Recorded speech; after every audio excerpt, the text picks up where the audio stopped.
ولا تجعلوا مع الله إلها آخر إني لكم منه نذير مبين كذلك ما أتى الذين من قبلهم من رسول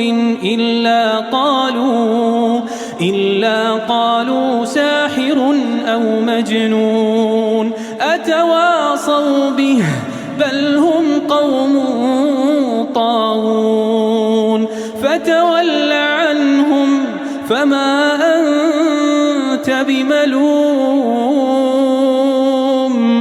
وذكر فإن الذكرى تنفع المؤمنين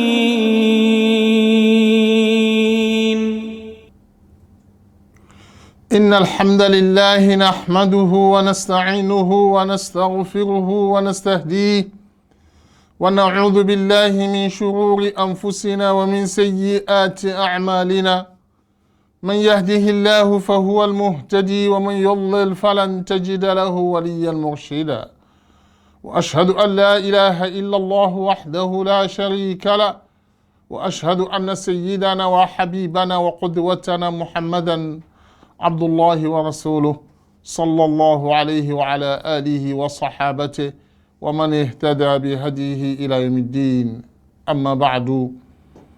Toute la louange et la gloire à Allah, le Seigneur de l'univers, le Maître des mondes, le clément, le miséricordieux, le tout miséricordieux, le très miséricordieux. Que la paix, le salut et la bénédiction d'Allah soient sur le sceau de tous les prophètes, le prophète de l'humanité, le prophète de la miséricorde, le prophète de l'amour, le prophète Muhammad sallallahu alayhi wa sallam. Que la grâce et la bénédiction d'Allah soient sur lui, sur sa famille, sur ses compagnons et sur tous ceux qui suivent et suivront ses enseignements jusqu'au jour du jugement dernier. Chers téléspectateurs, nous vous adressons la salutation de l'islam, la salutation universelle, la salutation du paradis en vous disant Assalamu alaikum wa rahmatullahi wa barakatuh. Que la paix, le salut et la bénédiction d'Allah soient sur vous, sur sa famille, sur votre famille, sur votre entourage, et qu'Allah subhanahu wa ta'ala nous comble tous de ses bienfaits, de sa grâce et de sa miséricorde, qu'il nous oriente tout au long de notre vie vers le bon et le droit chemin. Chers téléspectateurs, nous allons nous entretenir avec vous sur un thème d'une importance capitale dans notre vie. Il s'agit de mettre de la lumière sur les comportements du prophète Muhammad sallallahu alayhi wa sallam avec ses épouses, c'est-à-dire la vie conjugale du prophète Muhammad sallallahu alayhi wa sallam. Il est sans doute et bien reconnu de chacun de nous que la vie conjugale a sa particularité et aucune vie ne la ressemble. C'est-à-dire, dans la vie conjugale, vous pouvez passer des jours dans la gaieté, dans la joie, dans le sourire, où l'amour règne dans la maison. Mais d'autres jours vont venir et c'est la colère, c'est la dispute, c'est des échanges durs entre le couple. Il arrive aussi des moments où c'est le mélange des deux, le mélange d'amour et de colère, et on arrive à gérer tout ceci. Des conflits par ici, par là-bas, qui nécessitent la sagesse, la clairvoyance, pour ramener la paix au sein du foyer, au sein du couple. Ceci est la réalité d'une vie de couple. Et quiconque ne peut jamais vivre sans connaître ceci.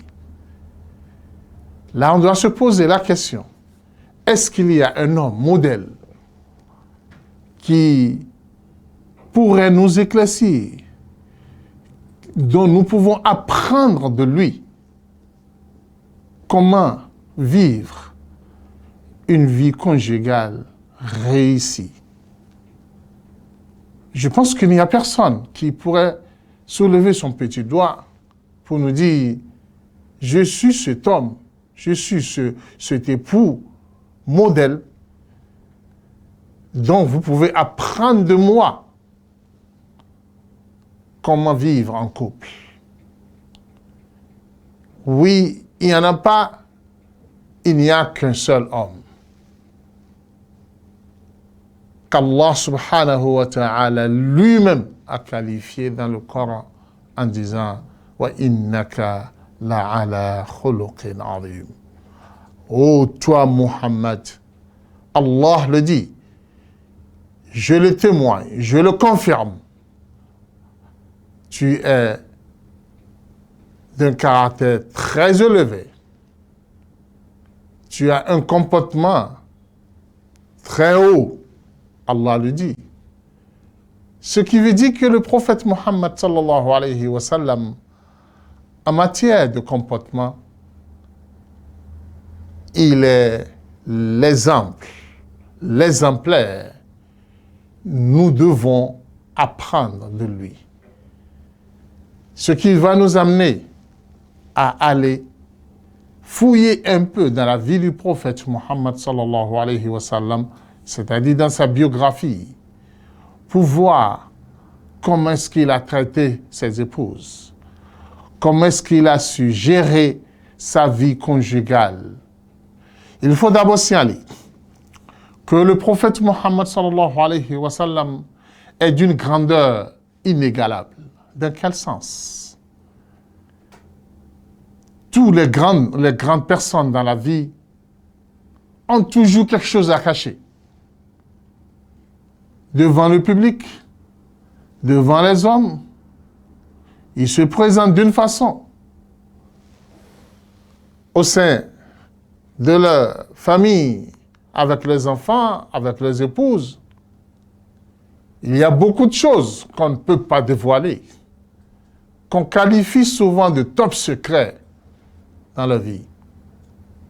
Il n'y a aucune personnalité sur cette terre dont on n'a pas de top secret dans sa vie, où il y a beaucoup de choses qu'on cache ou qu'on nous cache ou qu'on ne peut pas dévoiler. Donc si tu le dévoiles, des fois tu peux finir en prison ou bien tu seras poursuivi. Sauf le prophète Muhammad sallallahu alayhi wa sallam. Tout et tout de sa vie a été étalé. Ses compagnons ont pris soin de nous rapporter tout par rapport à lui. Sa vie conjugale, sa vie en public, sa vie avec ses compagnons, sa vie avec les petits-enfants, sa vie avec ses épouses. Rien n'a été omis dans la vie du prophète Muhammad sallallahu alayhi wa sallam. Dans ce cas, il ne peut que être le modèle pour l'humanité.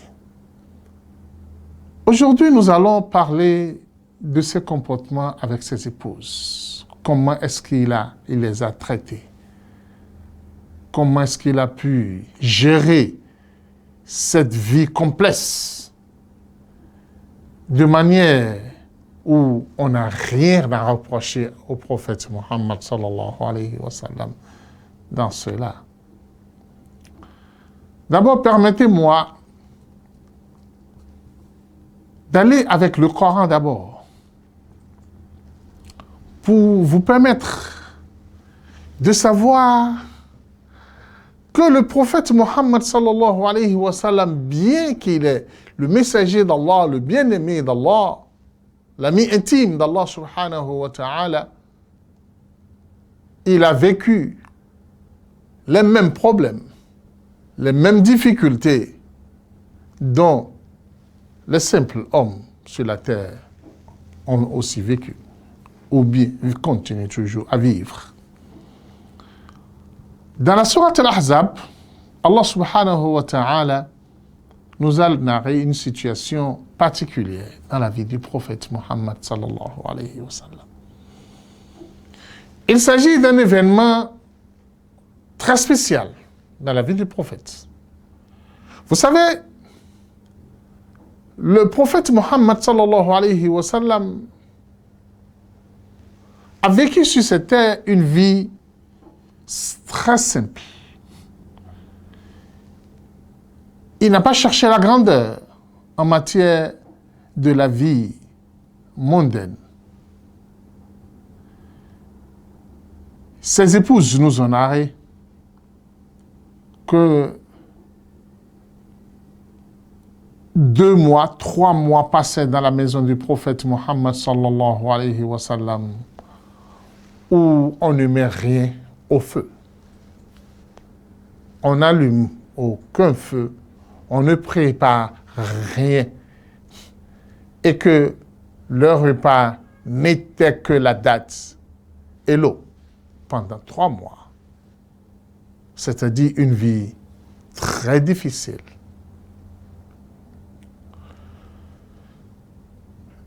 Alors que le prophète Muhammad sallallahu alayhi wa sallam, en ce moment-ci, faisait des guerres saintes et il arriva qu'il vainque ses ennemis et il obtenait des butins. Mais quand il ramenait ces butins, il les partageait aux pauvres, à ses compagnons qui sont des nécessiteux. Il ne gardait rien pour sa famille. Omar ibn al-Khattab radiyallahu ta'ala anhu nous a narré dans un hadith, nous en reviendrons tout à l'heure. Omar dit, je suis rentré chez le prophète Muhammad sallallahu alayhi wa sallam un jour et j'ai demandé à son garçon de course, Rabah, de demander la permission pour moi auprès du prophète. Et le prophète m'a autorisé de rentrer.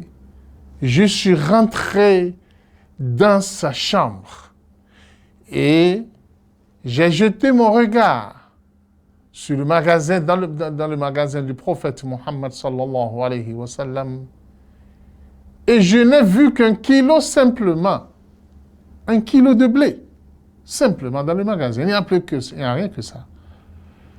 Et je vois le prophète Muhammad sallallahu alayhi wa sallam couché sur une natte où les traces de la natte étaient sur son corps. Là, je me suis dit, mais c'est le prophète Muhammad sallallahu alayhi wa sallam, le bien-aimé d'Allah. Comment son magasin pourrait être comme si?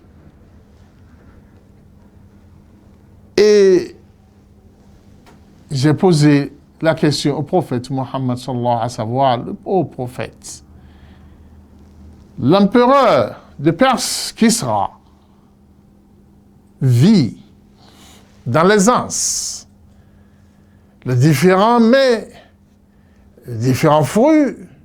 Tu es le bien-aimé d'Allah subhanahu wa ta'ala. Et voici ce que je vois dans ta maison et la vie que tu mènes. Quelle était la réponse du prophète Muhammad sallallahu alayhi wa sallam?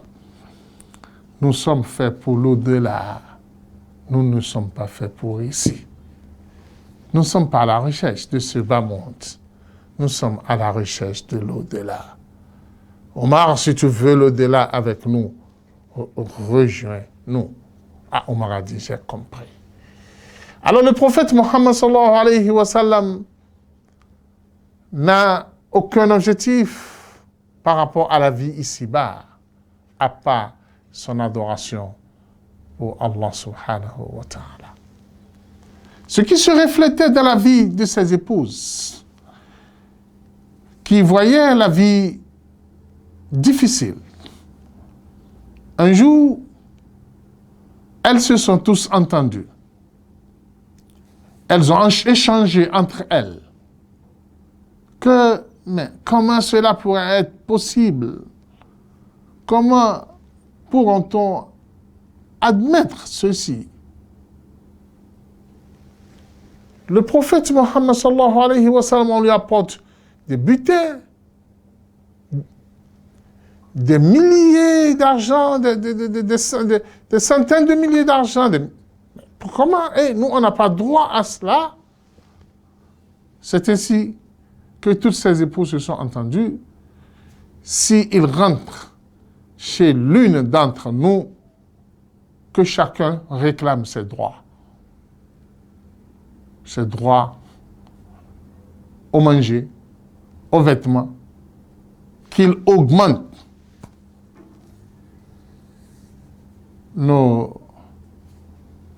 ce qu'il nous donne, parce qu'on ne peut pas continuer à vivre ainsi.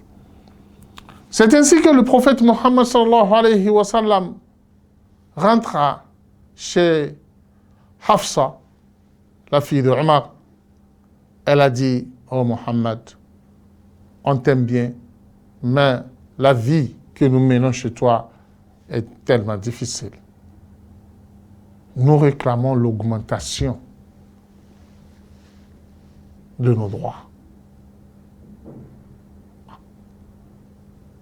Étonné, vous réclamez quoi? Vous voulez quoi de moi? Ah non, je ne peux pas. C'est ce que je peux, que je vous ai donné. Il quitta Hafsa, il rentra chez Aïcha. C'est le même propos. Zainab bint Jahsh, c'est le même propos. Toutes ses épouses, c'était le même langage. Quelle était la décision du prophète Muhammad sallallahu alayhi wa sallam? Le prophète a dit: à partir d'aujourd'hui et pendant un mois, aucune d'entre vous ne me verra chez elle. C'est ainsi que toutes ces épouses ont senti la malaise. Et les rumeurs se sont répandues à Médine que le prophète Muhammad sallallahu alayhi wa sallam a divorcé toutes ses épouses. Les rumeurs se sont propagées. Omar a appris cela. La colère l'a pris. Ma fille est chez le prophète Muhammad sallallahu alayhi wa sallam.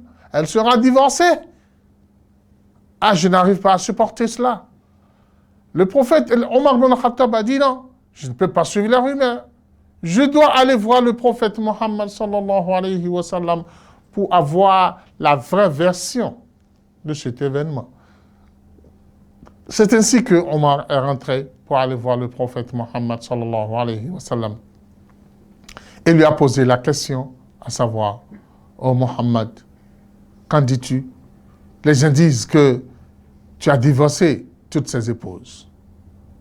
Le prophète sallallahu alayhi wa sallam a dit à Omar: je n'ai pas divorcé mes épouses, mais je les ai mis en quarantaine. Je suis en train de leur faire une mise en garde. Je les ai donné un mois pour que chacune d'entre elles se retourne en elle et comprenne la réalité de vivre avec le prophète Mohammed sallallahu alayhi wa sallam et qu'elle ne se compare pas aux autres femmes de la ville. Ah, Omar a dit: là je suis maintenant tranquille. C'est ainsi qu'après un mois, c'est-à-dire 29 jours au complet, Allah subhanahu wa ta'ala a fait descendre un verset où Allah subhanahu wa ta'ala dit: Ya nisa an-nabi, in kuntunna turidna al-hayata ad-dunya wa zinataha. Ya ayyuhan nabi, قل لأزواجك إن كنتن تردن الحياة الدنيا وزينتها فتعالين أمتعكن وأسرحكن سراحا جميلا وإن كنتن تردن الله ورسوله والدار الآخرة فإن الله أعد للمحسنات منكن أجرا عظيما يا نساء النبي لستن كأحد من النساء إن اتقيتن فلا تخضعن بالقول فيطمع الذي في قلبه مرض وقلنا قولا معروفا. Allah subhanahu wa ta'ala dit au prophète Muhammad sallallahu alayhi wa sallam, dis à tes épouses, si elles veulent la vie mondaine, l'argent, l'ornement, les vêtements, c'est-à-dire tout ce qui est beau sur cette terre, si c'est ça qu'elles veulent, elles n'ont qu'à venir. Je vais leur donner la réjouissance. Je leur donnerai ce qu'elles veulent.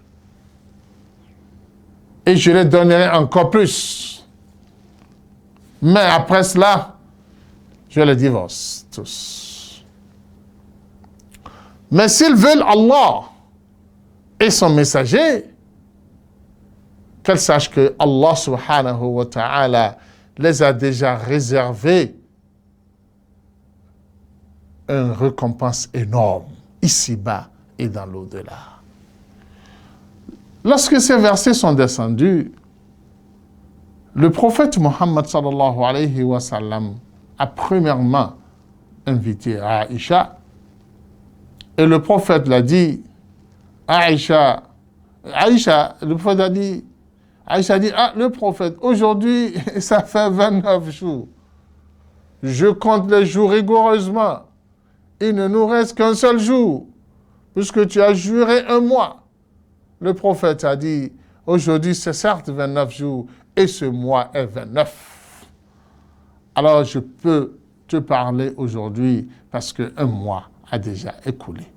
Regardez comment est-ce que le prophète, il prend un engagement, il respecte cet engagement, puisqu'il veut donner une leçon à ses épouses.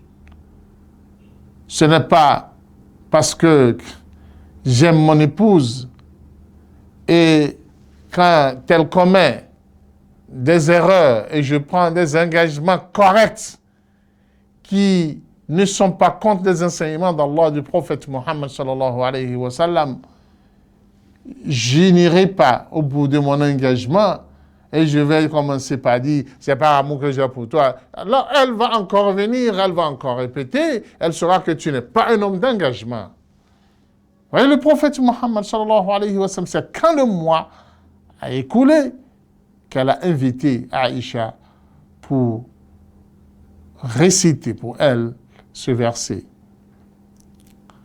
Et le prophète l'a dit, ne prends aucune décision de toi. Avant que tu ne prennes une décision, consulte d'abord tes parents. Lorsque le prophète a fini de réciter le verset, qu'est-ce que Aïcha a dit? Mais c'est par rapport à toi, prophète Muhammad sallallahu alayhi wa sallam, que j'irai encore consulter mes parents. Ah non, je n'ai pas besoin de consulter mes parents. Je sais bien déjà ce que mes parents vont dire. Et moi-même, je connais mes biens. Je ne peux choisir que toi. Et Allah subhanahu wa ta'ala et toi. Et je n'ai rien à foutre avec ce bas monde. Le peu que tu nous donnes nous suffit. Puisque ce n'est pas le consentement d'Allah subhanahu wa ta'ala et pas l'amour d'Allah pour nous. Et c'est la même réponse que le prophète Muhammad sallallahu alayhi wa sallam a reçue auprès du reste de ses épouses. Alors, chers téléspectateurs, voilà le prophète Muhammad sallallahu alayhi wa sallam qui a géré 9 femmes à la fois, 9, dans un conflit économique. Dans un conflit économique, dans une difficulté ménagère, où déjà, tu serais déjà craqué, et tu ne pourras pas t'en sortir. Venez avec moi, nous allons poser une toute petite question à Aïcha l'épouse du prophète Muhammad sallallahu alayhi wa sallam pour savoir comment est-ce que le prophète Muhammad sallallahu alayhi wa sallam vivait dans sa maison. Aïcha nous dit ceci. كان صلى الله عليه وسلم ألين الناس وأكرم الناس وكان رجلا مثل رجالكم لكنه كان يكون في مهنة أهله كان يرقع ثوبه بنفسه ويخسف نعله بنفسه ويخدم نفسه وإذا حضرت الصلاة خرج للصلاة. Chers téléspectateurs, voilà comment est-ce que Aïcha a décrit le prophète Muhammad sallallahu alayhi wa sallam à l'intérieur de sa maison. Aïcha nous dit, le prophète Muhammad sallallahu alayhi wa sallam était très souple. En matière de souplesse, il est le modèle. Wa akram nas, il était tellement généreux. La générosité, c'est avec lui. Mais en matière de vie sociale, le prophète Mohammed sallallahu n'est pas différent de vous. Il est un homme comme vous. Qu'est-ce qu'il veut dire par là? Il est un homme comme vous. Lorsque son habit se déchire, c'est lui-même qui coud son habit de lui-même. Lorsque ses chaussures se déchirent, c'est lui-même qui fait ses chaussures. Il trait le lait de sa chamelle, lui-même. Lui-même, personne ne lui faisait ça. C'est-à-dire, il prend soin de lui-même. Suivez. Aïcha nous dit, il est au service de sa maison jusqu'à ce qu'on appelle à la prière et il sort pour la prière. D'abord, chers téléspectateurs, vivons ensemble cette maison du prophète Muhammad sallallahu alayhi wa sallam. Déjà, je l'ai dit au début, il arrivait des mois, 2 mois, 3 mois, où on ne préparait rien dans la maison du prophète. Ce qui veut dire qu'il n'y a pas grand-chose à faire dans la maison. Et même la dimension de la maison même du prophète, c'était juste une petite pièce. Il n'y a pas... Aïcha n'a pas eu d'enfant. Elle était seule avec le prophète Muhammad sallallahu alayhi wa sallam. Il n'y a pas grand-chose à préparer. Et ce n'est pas que Aïcha fait rien, elle ne travaille pas. Elle ne prend pas soin de la maison. Mais néanmoins, le prophète Muhammad sallallahu alayhi wa sallam est à son service. Le prophète l'accompagne dans le peu qu'ils avaient à faire au sein de la maison. Voilà notre prophète Muhammad sallallahu alayhi wa sallam. Il fait ses chaussures lui-même. Il cousait son habit lui-même. Il trait le lait de sa bête lui-même. Allah, ça c'est le prophète Muhammad sallallahu alayhi wa sallam. Ça veut dire que ce n'est pas le côté du service que son épouse viendra se plaindre pour dire il ne prend pas soin de la maison, il ne prend pas soin de moi-même. Non. Alors voilà une partie de la vie du prophète Muhammad sallallahu alayhi wa sallam à l'intérieur de sa maison. Nous vous reviendrons après la pause pour vous apporter encore d'autres cas de la vie conjugale du prophète Muhammad sallallahu alayhi wa sallam. Assalamu alaikum warahmatullahi wabarakatuh. Ìkànnì tẹ́ ń wò yìí náà ní ìkànnì Sunna TV. Níbi tí àwọn onímọ̀ ti ń tẹ ìmọ́lẹ̀ sórí ẹ̀sìn Islam látọ̀rí Sunna TV. Ìmọ́lẹ̀ nínú Sunna Nabi Muhammad sallallahu alayhi wa sallam. Ní gbogbo ìgbà ní kẹ́ ẹ máa wò wá. Tí ẹ sì máa rí ẹ̀kọ́ ìsìn kọ́ lórí ìkànnì yìí náà ni o. Òun ló múlẹ̀ rẹ̀kẹ̀tẹ̀ yàtọ̀ yìí. Gbogbo mùsùlùmí lọ́kùnrin àti lóbìnrin. Ẹ jẹ́ ká máa wo Sunna TV. Ẹ jẹ́ àwọn ọmọ wa náà máa wo Sunna TV kí wọ́n lè bá ní ìmọ̀ tó péye nípa Sunna. Ìkànnì tó ń tàn mọ́lẹ̀ sínú ẹ̀sìn ni Sunna TV Yorùbá. Ẹ máa wò wá ní gbogbo ìgbà kẹ́sì máa kó ẹ̀kọ́ tó péye nípa Sunna. Alhamdulillah, salatu wassalam ala rasulillah.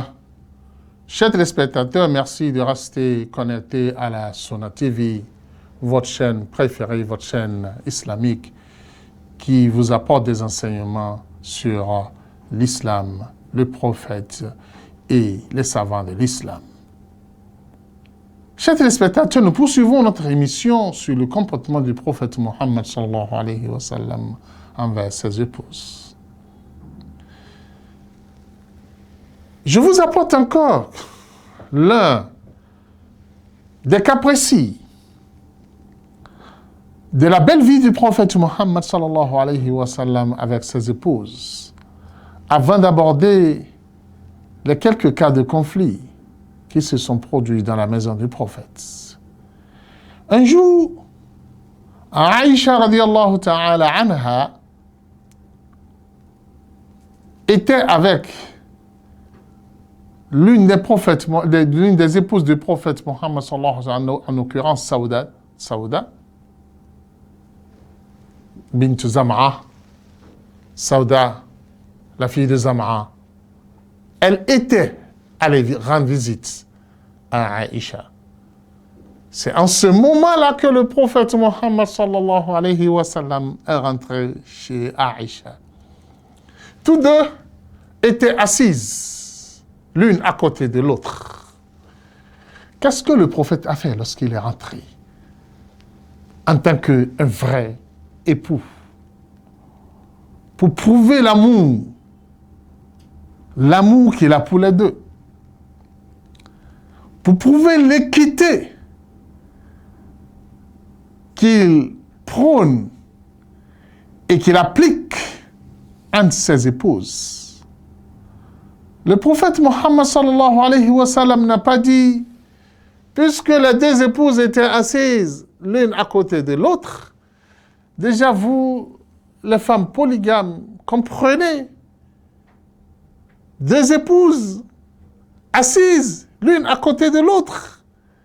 Celle-ci visite l'autre sans peur, sans souci, en train d'échanger entre elles.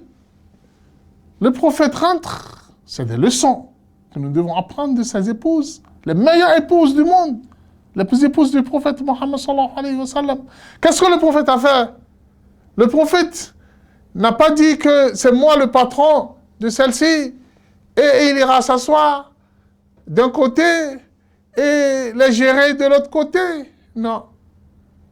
Mon frère, le prophète Mohammed sallallahu alayhi wa sallam, Allahumma salli alayhi, Allahumma salli alayhi, le prophète est allé directement s'asseoir entre les deux. Trouvez-moi une place entre vous deux. Imagine, mon frère, cette belle image que le prophète est en train de nous présenter. Le prophète est assis entre ses deux épouses. Il met un pied sur Aïcha et le second pied sur Sauda. Un pied sur la cuisse de Aïcha et l'autre pied sur la cuisse de Sauda. Vous dit, vous êtes tous deux mes épouses et je vous aime bien. C'était dans la maison du prophète Mohammed sallallahu alayhi wa sallam. Aïcha a apporté à manger l'un des mets bien-aimé par le prophète Mohammed sallallahu alayhi wa sallam. Et parmi les casse-croûtes, comme on le dit de nos jours, de dattes mélangées à la farine et avec de viande en guise de casse-croûte. Et Aïcha a déposé ça et elle a demandé à Saouda de manger, de prendre dedans. Saouda a dit vraiment, ça ne me plaît pas. Je n'ai pas envie de manger à cette heure-ci. Aïcha a dit, ah non, tu ne peux pas venir chez moi sans manger. Alors, tu dois manger. Si tu refuses de manger, je vais le verser sur ton visage. Le prophète Mohammed sallallahu alayhi wa sallam souriait. Le prophète riait, puisqu'il voit que les deux se taquinent. Et il voit la paix, l'apaisement dans sa maison. Le prophète souriait. Le prophète était très content. Et lorsque Saouda insistait de ne pas vouloir manger, Aïcha a pris quelque part, il a pris quelques morceaux de se manger, il a versé ça sur le visage de Saouda. Et le prophète Mohammed sallallahu alayhi wa sallam dit, ah mais Aïcha, et le prophète, dans une version, le prophète a pris et il a donné une partie aussi à Saouda, mais ça aussi sur son visage. Et tout ceci se passait dans la joie et dans la gaieté. Regardez la joie, comment est-ce que cela se régnait dans la maison du prophète Muhammad sallallahu alayhi wa sallam. Comment est-ce que le prophète taquinait ses épouses. Rappelez-vous bien, le prophète l'a dit avec fermeté. La yafruku mu'minun an mu'mina. Écoutez bien. Le prophète sallallahu alayhi wa sallam dit, aucun homme ne doit détester une croyante, ne doit pas frapper une croyante. Le prophète le dit avec clarté. Quelle que soit la situation, vous devez vous comprendre. Quand il y a conflit, cherchez toujours un terrain d'entente et cherchez toujours de meilleures méthodes et moyens pour régler les conflits. Je l'ai dit au départ, une vie de couple est toujours composée de joie et de problèmes. Ça là, vous ne pouvez pas s'en échapper. Vous devrez être prêt pour cela à tout moment. Oui, la maison du prophète Mohammed sallallahu alayhi wa sallam, il y avait des moments où cette maison chauffe comme toute maison. Un jour, le prophète Mohammed sallallahu alayhi wa sallam était dans la maison de Aïcha, où le tout était le tout de Aïcha, où le prophète doit passer un peu de temps avec elle. Voilà Aïcha avec le prophète en train de sourire, en train de savourer le bon moment avec le prophète Mohammed sallallahu alayhi wa sallam. Elle constate une frappe à la porte. Quelqu'un toque à la porte. Qui est celui-là? Là, c'est une fille envoyée par Zainab bint Jahsh, l'une des épouses du prophète Mohammed sallallahu alayhi wa sallam. Cette dernière a envoyé un repas au prophète Mohammed sallallahu alayhi wa sallam. Lorsque la fille est rentrée, le repas en main, Aïcha dit, qui t'a envoyé? Zainab bint Jahsh.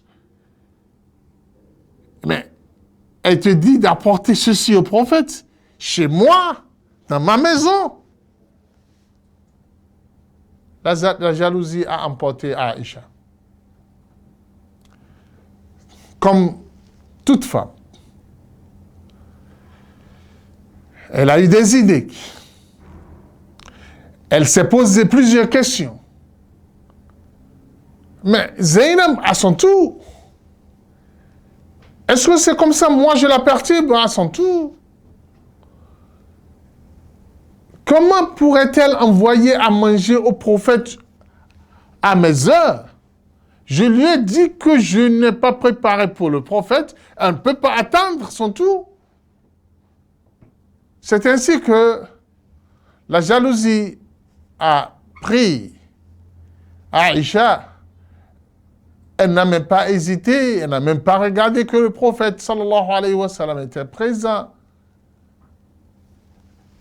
Elle a pris le repas de la main de la fille et elle a cassé ça contre une pierre.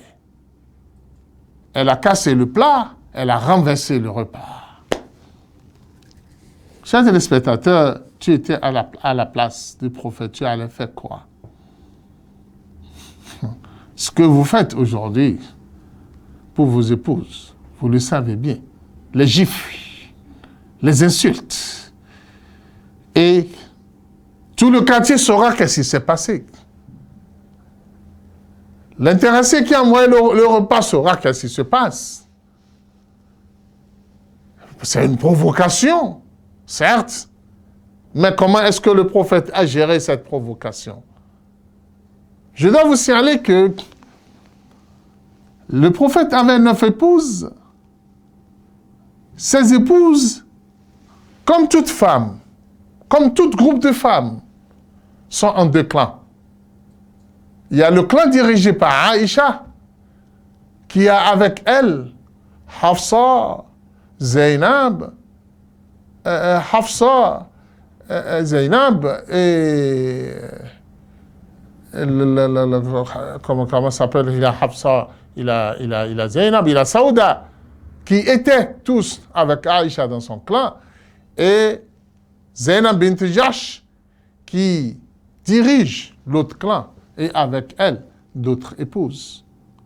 Alors, Aïcha a compris que le fait que Zainab bint Jahsh envoie un repas au prophète Mohammed à ce moment, c'est une provocation. Et Aïcha dit, je ne vais pas accepter cette provocation. Ah non, je n'admets pas cela. C'est la raison pour laquelle, comme une bonne femme, comme une femme jalouse, elle a cassé le plat, elle a renversé le repas. Qu'est-ce que le prophète Mohammed a fait? Comment est-ce qu'il a géré ce conflit? Le prophète n'a pas hurlé, crié dans tout le quartier pour annoncer ce que son épouse a fait. Mon frère, il faut préserver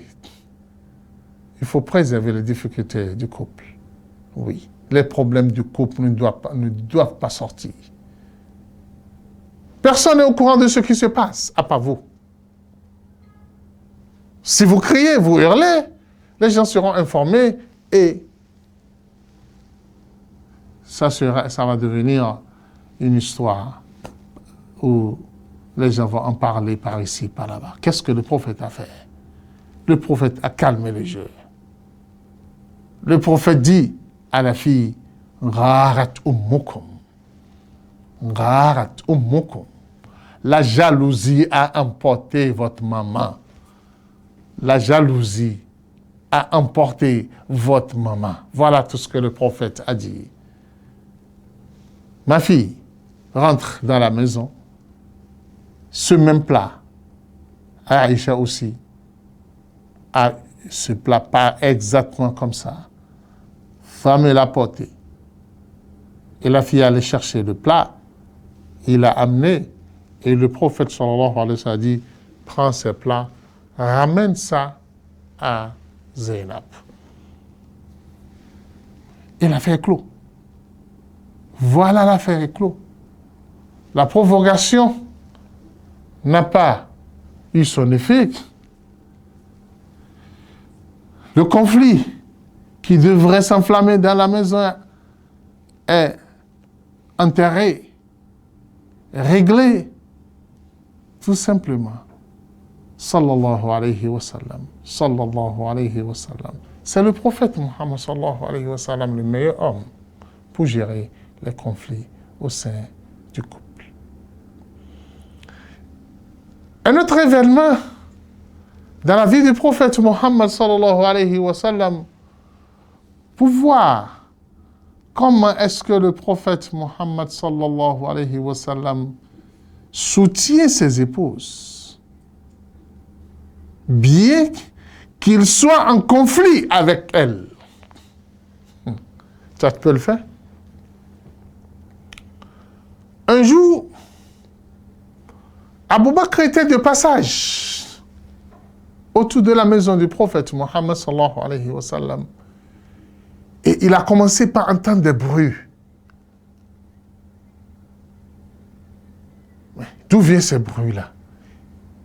D'où viennent ces cris? Dans la maison du prophète Muhammad. C'est la voix d'Aïcha que j'entends ça. Elle est en train de discuter avec le prophète Muhammad sallallahu alayhi wa sallam. Que Dieu n'ose. Abu Bakr n'a pas pu se contenir. Qu'est-ce qu'il a fait? Il a frappé à la porte du prophète Muhammad sallallahu alayhi wa sallam, disant au prophète, qu'est-ce qui se passe ici? Aïcha, qu'est-ce qui t'arrive? Tu fais la gueule avec le prophète Muhammad sallallahu alayhi wa sallam. Tu embêtes l'envoyé d'Allah. Mais c'est quoi ça? Mais quel genre de fille toi tu es? Abu Bakr a commencé par sermonner sa fille. Et il voulait frapper sa fille en tant que père devant le prophète Muhammad sallallahu alayhi wa sallam. Qu'est-ce que le prophète a fait? Le prophète a tiré Aïcha et il l'a mis sur son dos. Il a protégé. Et Abu Bakr courait à gauche, il courait à droite, voulant frapper sa fille. Le prophète Muhammad sallallahu alayhi wa sallam ne l'a pas laissé toucher sa fille, son épouse, bien qu'il soit son père. Tu es en conflit avec ton épouse et son père a décidé de la punir. Tu n'es pas le premier à le soutenir. C'est comme ça, elle fait toujours. Punissez-le. Oui, papa, je suis avec vous. C'est ça, toi, ta réponse. Mais c'est pas comme ça. Ça se gère au sein du couple. Le prophète Muhammad sallallahu alayhi wa sallam, bien qu'il soit indifférent avec son épouse, bien qu'il soit juste tout à l'heure, en train de s'échanger des mots, mais malgré ça, quand il s'agit maintenant de frapper celle avec qui il est en conflit, il n'a pas dit non, je dois vous soutenir contre lui. Je dois vous soutenir contre elle. Non, c'est plutôt mon épouse. Bien que tu sois son père, non, je ne vais pas te laisser la frapper. C'est ainsi que, désespéré, Abu Bakr a pris la porte et il est parti. Après quelques jours, Abu Bakr est venu leur rendre visite encore et il a constaté qu'ils sont maintenant en joie et que c'est la gaieté dans la maison. Qu'est-ce qu'Abu Bakr a dit? Abu Bakr a dit, mais qu'est-ce qui vous donne la joie dans cette maison? Laissez-moi partager avec vous cette joie, comme j'avais partagé avec vous les disputes la fois passée. Voilà le prophète Muhammad sallallahu alayhi wa sallam. Comment est-ce qu'il gérait le conflit avec ses épouses? Chers téléspectateurs, le prophète Muhammad sallallahu alayhi wa sallam consultait toujours ses épouses. Il consultait toujours ses épouses quand il est en difficulté. Il voit toujours que son épouse a toujours une idée à la portée. Elle bénéficie. Le prophète, bien qu'il soit prophète, bien qu'il reçoive la révélation, il donnait une nette considération à ses époux, à son épouse, à ses épouses, et ne disant que c'est une femme, que c'est là comme idée. Ah non. Le prophète Muhammad sallallahu alayhi wa sallam, depuis le début de la révélation, avec Khadija, quand Jibril était venu le voir dans la grotte, qu'est-ce que le prophète a fait? Quand il est rentré immédiatement, il est allé voir son épouse, il lui a raconté ce qu'il a vu, et Khadija l'a soutenu et l'a amené vers son oncle, Waraqat ibn Nawfal. Lorsque le prophète Muhammad sallallahu alayhi wa sallam devrait aller faire la Umrah au 5e année de l'Hégire, où les Mécois les ont arrêtés et les ont empêchés de rentrer à la Mecque. Et finalement, ils se sont entendus sur la signature d'une convention qui a été signée entre le prophète Muhammad sallallahu alayhi wa sallam et les mécréants de la Mecque. La majorité des compagnons n'étaient pas d'accord pour cette convention, puisque ils ont vu cette convention émaillée d'injustice claire et nette. Et les mécréants faisaient preuve de force et prouvaient qu'ils sont plus forts que les musulmans. Et ils ont imposé des choses que personne ne peut accepter. Mais le prophète sallallahu alayhi wa sallam, à qui Allah subhanahu wa ta'ala a déjà fait descendre le verset « Inna fatahna laka fathan mubina », le prophète sait que cette convention lui sera utile pour atteindre ses objectifs, bien qu'émaillée d'injustice. C'est ainsi que le prophète Mohammed sallallahu a signé la convention et c'est rentré en vigueur. Il faut retourner côte à côte à la Mecque. Les gens ont déjà apporté des offrandes. Les gens n'étaient pas d'accord. Omar n'était pas d'accord. Beaucoup de compagnons n'étaient pas d'accord.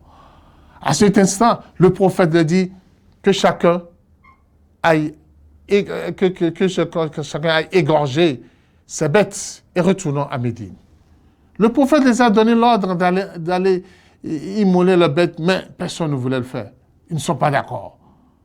Ils voulaient manifester leur mécontentement contre le prophète Mohammed sallallahu alayhi wa sallam. À ce moment crucial. Qu'est-ce que le prophète doit faire? Le prophète rentra dans sa tente. Pour aller faire quoi? Pour aller consulter son épouse. Pour aller échanger avec son épouse. Au cours de cette sortie, qui était avec le prophète parmi ses épouses, c'est Salama.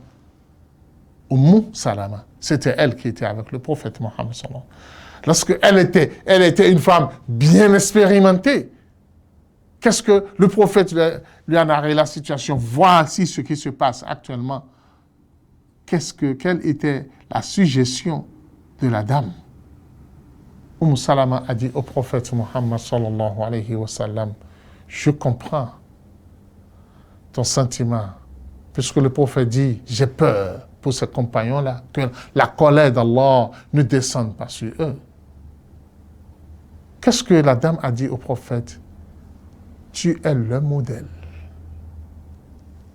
Si tu les as donné de l'ordre, ils n'ont pas fait. Vas-y toi-même, commence par le faire. Va immoler pour toi et vois, est-ce qu'ils vont te suivre ou pas? Ah, le prophète a vu, c'est une très belle suggestion. Dans l'immédiat, le prophète sallallahu alayhi wa sallam est sorti et a appelé Ali, apporte-moi mon chameau. Lorsque Ali lui a apporté son chameau, il a demandé à son garçon, viens, attache-le, on va l'immoler. Automatiquement que le prophète Mohammed sallallahu alayhi wa sallam commence par immoler, chacun des compagnons a commencé par immoler sa bête. Chers fidèles, chers téléspectateurs, tu vois comment est-ce que le prophète gère ses épouses, comment est-ce qu'il apprend de ses épouses. Avant de vous quitter dans cette émission, je vais juste apporter un petit événement qui s'est produit entre le prophète Mohammed sallallahu et l'une de ses filles, pour juste apporter comment est-ce que le prophète intervient dans la vie de couple de ses enfants. Fatima, qui est la fille du prophète Mohammed, la seule qui est restée avec le prophète jusqu'à sa mort et qui est morte 6 mois après la mort du prophète Mohammed sallallahu alayhi wa sallam. Elle est l'épouse de Ali ibn Abi Talib. Un jour, il y avait un différend entre les deux. Et Ali s'est énervé, Fatima aussi s'est énervée. Ali est obligé de quitter la maison. Il est allé se coucher dans la mosquée. Il s'est couché à même le sol dans la mosquée. Et le sable a émaillé tout sa joue et son corps. Lorsque le prophète Mohammed sallallahu alayhi wa sallam a appris ce conflit entre sa fille et son cousin, Ali ibn Abi Talib, le prophète, qu'est-ce qu'il a fait? Il est allé voir sa fille. Mais quand il est arrivé là, il n'a pas demandé qu'est-ce qu'il t'a fait, qu'est-ce qui s'est passé, dis-moi le problème. Non, non. Le prophète a apaisé sa fille. Il lui a dit, la vie de couple est de haut et de bas. Vous allez vivre des moments difficiles. Considère ceci comme l'un des moments difficiles et apprendre à connaître ton époux. Réconcilie-toi avec elle. Oublie le passé. C'est tout ce que le prophète a dit à sa fille. Où est-ce qu'il est, le jeune homme? Fatima a dit, il est à la mosquée, il est couché là-bas. Qu'est-ce que le prophète a dit? Le prophète s'est dirigé vers la mosquée pour aller voir Ali. Il n'a pas dit, dis-le de me voir à la maison. Parce que je suis le prophète, je suis le patron, je suis le chef. Dis-le d'aller me voir. Non, non. Le prophète est allé voir Ali à la mosquée. Il lui a vu coucher. Qu'est-ce que le prophète a dit? Comme il y a Abaturab, le monsieur de sable, lève-toi, puisqu'il est couché à même le sol, et le sable sur son visage, du sable sur son corps. Lève-toi, monsieur de sable. Voilà l'expression que le prophète a utilisée pour lui dire, monsieur, c'est dans le sable que tu vas te coucher parce que tu es en conflit avec ton épouse. Et le prophète n'a pas cherché à savoir qu'est-ce qui s'est passé. Et cite-moi, et susciter encore la colère chez celui-ci. Et il va chercher à se défendre. Il va chercher à prouver qu'il est meilleur plus que l'autre. Non. Le prophète a dit non, il n'y a pas de souci. La vie conjugale est toujours composée de ceci. C'est la patience, c'est l'endurance. Comprends-la. Cherche toujours à rendre paisible ta maison. Et c'est ainsi. Déjà que le prophète a intervenir dans l'affaire, tous deux se sont vus coupables. On doit se réconcilier, le prophète nous a déjà parlé. On doit oublier le passé, Voilà la meilleure méthode que le prophète Mohammed sallallahu alayhi wa sallam nous a enseigné pour gérer les conflits au sein du couple. Qu'Allah subhanahu wa ta'ala fasse que nous apprenions mieux du prophète Mohammed sallallahu alayhi wa sallam et que sa vie nous serve d'exemple dans tous nos comportements, dans tous nos mouvements, dans toutes nos activités. Qu'Allah subhanahu wa ta'ala guide nos pas vers le droit chemin, qu'il fasse que ce que nous disions serve toujours ici-bas et dans l'au-delà comme un meilleur témoin pour nous auprès d'Allah le jour du jugement, dernier. Subhanakallahumma bihamdik, nashhadu an la ilaha illa anta, nastaghfiruka wa natubu ilayk. Allah